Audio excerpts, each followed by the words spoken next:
Okay, Niantic in China. It was funny for a little bit, and a lot of people got their goddamn hopes up. But now you're just pissing me off. So I don't want people getting all pissed off because I'm picking on China or I'm picking on Niantic. I'm just stating some straight facts here. I got the Chinese website in front of me of the government website that it putting forth the regulations in place just days before the Pokemon game came out, as of July 1st. I think the Pokemon game came out like July 5th or 6th as worldwide, before that whole debacle happened where they couldn't handle the influx of people downloading the game and people wanting to play the game. So just kind of squash that kind of beef right now because it ain't going to matter. I'm looking at the information in front of me. And I'm going to give you a breakdown of what they say, and then I'm going to give you a gist of what's happening, and I'm going to put all the links to everything I got for references in the video below. I'm also going to link some YouTube videos in the description below that will show why people can't play Pokemon Go in China and what happened in the beginning. Because I haven't seen anybody do an update video on Pokemon Go in China, and it has been far too long not to say something about this.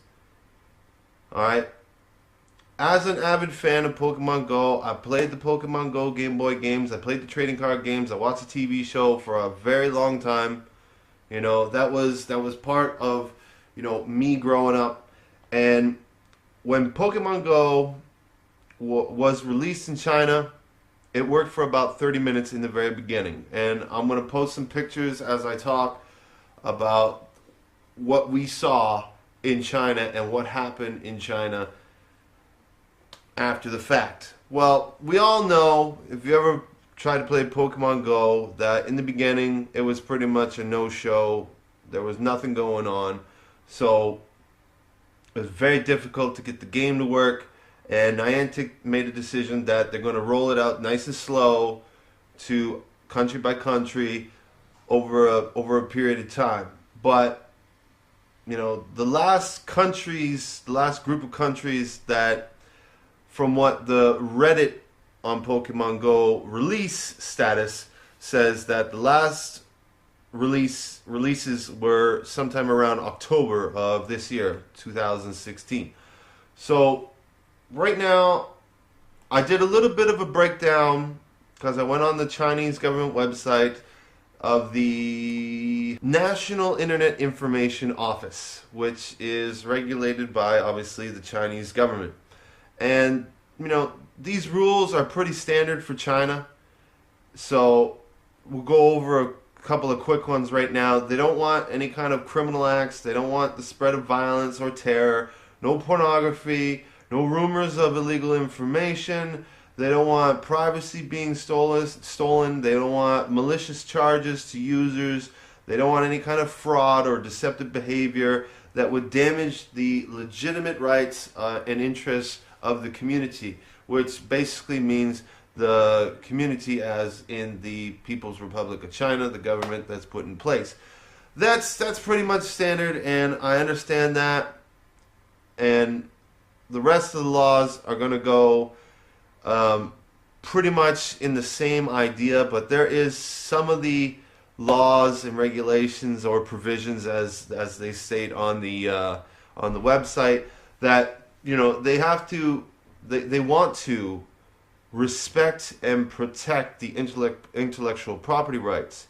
Now, this part of the provisions really is ridiculously funny, because as you're going to see in pictures I'll be putting up right now, I could go on my phone, I get on my phone, and I go into the app market, and I'll just type in Pokemon Go in English, and I could get about 50 or less mobile apps that have taken the information of Pokemon Go, their intellectual property, which is including the symbols and the artwork and the game itself, and they're basically, trying to release it in China. Well, they don't work that well, And so that kind of falls into the like malicious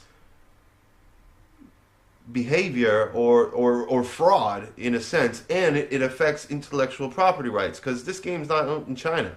I mean, it is out in Hong Kong, but a lot of the Chinese people I talked about with the thing about Hong Kong and China is that Hong Kong is a part of China, but it's like one country, two governments. So Hong Kong has their own government and the rest of mainland China has their government. And that's pretty much the way it works, and it's been working that way for a very long time. I mean, that's obvious information, right? So, other things about the rules and regulations, and you can totally read up on this in Google Translate, and you'll be able to get the gist of it just like I have.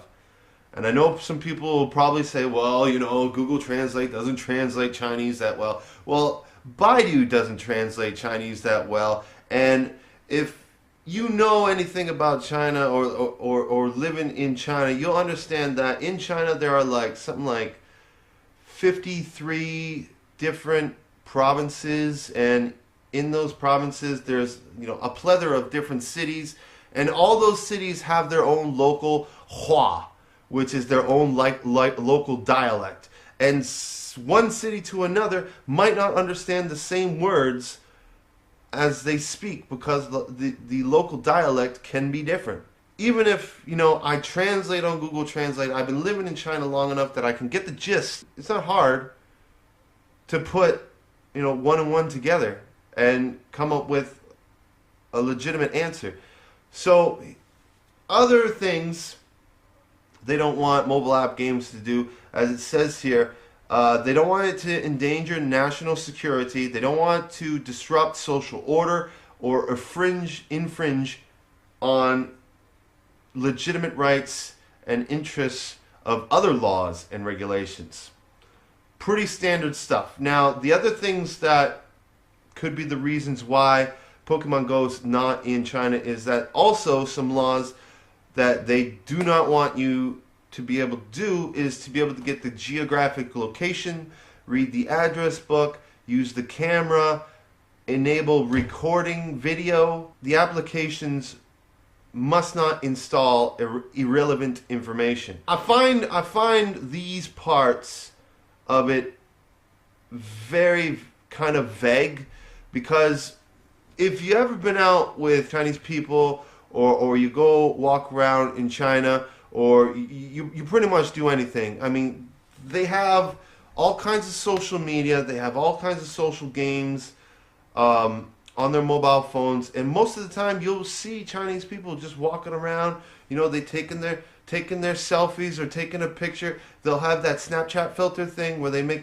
their face look differently. Geographical locations, I could go on Baidu Maps, I could go on WeChat, and I could get the geographical locations and the address book of pretty much any store or any building I want, other than, you know, obviously military areas, airports, and whatever else that they might have would be the most sensitive of all. I mean, for government buildings, as a foreigner, you need to go to government buildings to, you know, register visas, register where you live. You know, for teachers out there, we got to go to the government building to get a teaching certificate, which is a little green booklet that every teacher must have to teach in China. So you have to go to these government buildings, so you have to be able to find these government buildings. Now, usually you would, you know, obviously go with a representative of whatever school you're with to go to the government building to get the teaching certificate. And then obviously, you know, for the government buildings and the military bases, you pretty much want to stay away from those areas because, you know, obviously sensitive material could be or is in those areas. I perfectly understand that. Perfectly understand. It's just very vague that they say they don't want you to get the geographical locations, the address book. They don't want you to use a camera or video recording. There's a big thing about streaming in China right now. And yeah, there are some parts of the streaming in China where, you know, you maybe would run into some pornography. and the government wants to crack down on that, and that's perfectly fine. If the government wants to crack down on that, sure, the government can crack down on that. But, Chinese and foreign alike, dealing with the internet, everybody knows that there is a way around.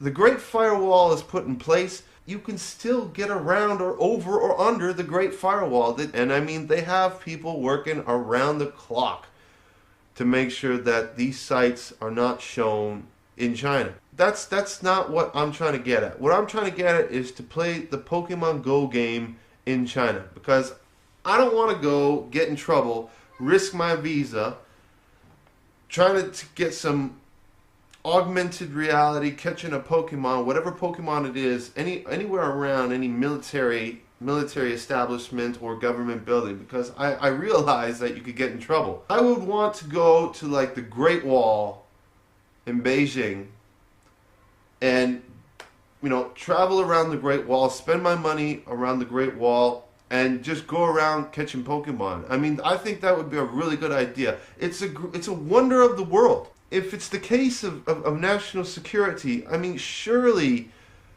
Niantic and the Chinese government could work together to figure out what would be the best possibility for both of them to be able to implement this game. That's pretty much like the basics of what the regulations are. There's some other regulations there, but it's pretty much a repetitive thing about, don't do this, don't do that, or you have to keep really strict records of everybody that uses the thing. And so to give you a gist of what other kind of details are in here, right? So what the Chinese government wants, they must, a mobile app must provide the real identities of their user and the phone number of the user as well. Plus, you have to have a very vast amount of user information security that needs to be collected and saved for at least 60 days. Also, they want tons of censorship on it to filter out anything illegal. And if anything illegal happens, you would face a warning or suspension or restrictions or even a permaban at the end, more than likely. So I mean, that's just a little bit of the information on the Chinese side. I'm going to get into now of what it takes to get your mobile app into China. So there's a part of the government called the State Administration of Press, Publications, Radio, Film, and Television. I'm just going to call it SAP. You would have to submit an approval, or a pre-approval is what I should say, to SAP, and 20 days before you want to put it online. But the whole thing is, SAP's going to be like, okay, we understand that you want to put the game, and maybe you're following our regulations. So now we got to hand it off. So that's 20 business days. Now we're going to hand it off to the provincial authorities, right? The provincial authorities are going to take another 20 days, and they're going to review it, and they're going to look for the applications and relevant licenses and permits and all that kind of stuff for the approval. So provincial authorities get it, and they're like, okay, we're done with it for now. I want you to go back over to SAP. 10 business days, was it? Yeah, 10 business days for the final yes or no, right? So let's say we get a yes, all right? Now you have to go back to the provincial authorities, which are going to take another 3 business days, and they're going to make a decision on yes or no. So assuming yes again, you have to tell the provincial authorities that, okay, so we're going to release our game on such and such a date, and we're going to say 7 days,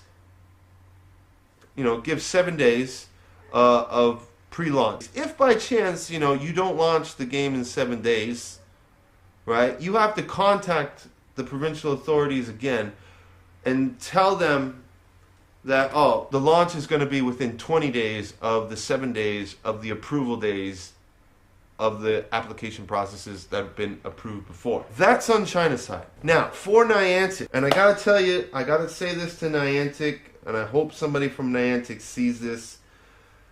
You guys seriously dropped the ball. It's just so annoying to know to realize and to feel how irresponsible you were in getting the game out to the world before you started doing special events for people who can play the game. I'm almost positive, I'm very possibly wrong, that Niantic probably didn't know about these regulations that were put just a few days before the release of Pokemon Go. I'm sure that they had a very large, problem on their hands at launch. Everybody knows that, who can play the game or who wants to play the game or who's waiting to play the game as of right now. So I'm sure Niantic didn't know about the policies, but the fact of the matter is they should have gotten contact with the Chinese government.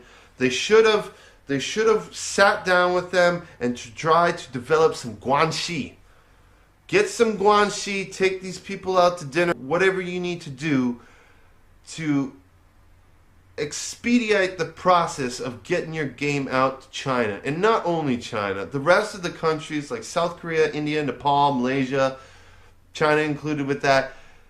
These countries have been waiting since launch for you to say, okay, we released it, have fun. The annoying part is that now that these countries don't have the game as of yet, they have to watch other people play these games. Yes, it's okay, buddy.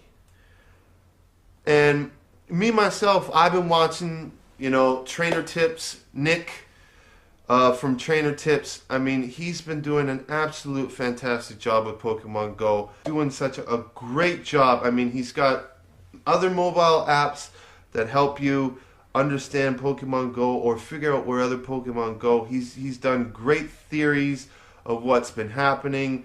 And you can also see a little bit of frustration with him as Niantic has not been very open with any of the processes or questions that have been put in front of them.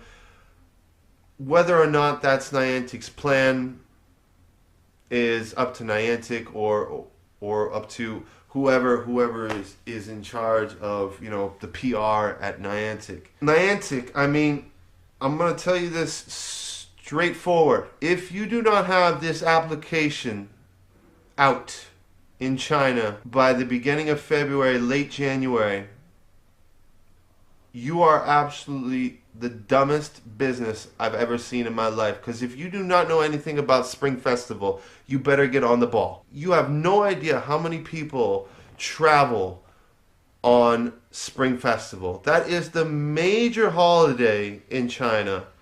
Everybody gets the chance to go back home, see their families and loved ones and friends. And it is the biggest, migration of people on the face of the planet. I mean, kids are going to love this for most of their lives. Adults, myself, teenagers, grandma, grandpa, this gets you out of the house. This gets you moving, walking around. You know what I mean? And there's so many Pokemon, and more Pokemon keep coming out. I mean, they have endless supply of Pokemon. And if it comes out, let's say, one generation a year, there's now, 7 or 8 generations? That's 7 years. And that's not even to count what other events they could have, what other quests they could put in, or whatever they want to put in. I mean, obviously they have anything they want to put in. This is just getting way too late in the game for people to find interest in China, because they got other games that they can play that will be newer than Pokemon Go. I mean, you'll have a little bit of sporadic here and there. You'll get people coming here and there. But I mean, there's a group, social group called in WeChat called Pokemon Go F Yourself China. For me, when I logged into Pokemon Go when it first came out, there was, the hype was real. And when I logged in the game, I was on this, as you can see in the picture, I was on this massive body of water. I could see the Charmander, Squirtle, Bulbasaur sitting in front of me. I couldn't move, and it looked like I was standing in the middle of a lake, like I'm Pokemon Jesus. I'm not using Google to get on the game because Google's not allowed in China. I had to go use the Pokemon Trainer Club, logging into the Pokemon Trainer Club with my VPN to be able to just look at the map that had nothing. Some people had a map. I had a lake. I was Pokejesus. And if you look at one of the pictures, this is a picture from Hong Kong when it first got released. From the WeChat group, somebody released it in Hong Kong. This is in Hong Kong. There are thousands of people on the day of the release in Hong Kong. Thousands. You can't even see how many people are in there. I'm sure there's more. And they were trying to all catch a specific type of Pokemon that was pretty rare. I don't know which one it was because it's been too damn long for me to remember what Pokemon have been caught in China, other than the few people that I have talked to while still in China. So both of you, Niantic and China, get together, work something out. Get it out to the rest of these countries before you start rolling out more events. Because that's annoying. Most of my family contacted me on the day of Pokemon Go release. My cousins and my nephews. Oh man, I've been playing Pokemon Go. Have you been playing Pokemon Go? No!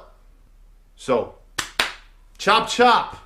Niantic and the People's Republic of China and the divisions of the Internet Information Office